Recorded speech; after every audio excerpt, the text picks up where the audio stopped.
And so when John the Baptist, notice this, when John the Baptist is in prison and he tells his disciples, ask him if he is the Messiah. Why?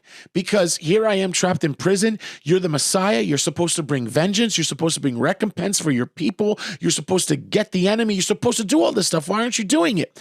And Jesus tells John, or tells his disciples, tell John this: the blind see, the lame walk, the deaf hear. He tells him, he's quoting to him Isaiah, blessed are you if you don't take offense at me. And so Jesus is telling John, this is my vengeance, John.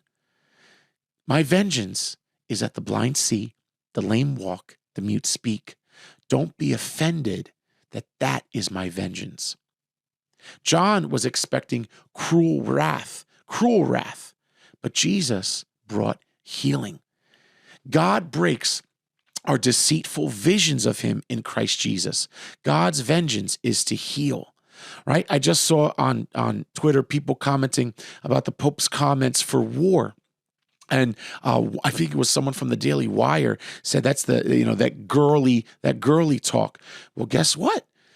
That's what God says himself, to bring healing. Healing is God's vengeance. Healing is God's recompense. That's not girly, that's godly, right? Well, guess what? In that case, if it is girly, then in this case, the girly is the godly and the manly is sinly, right? Is sinful, right? So we gotta, or the typical picture of masculinity, that would be sinful, right? So in this case, the girly would be more godly than the manly.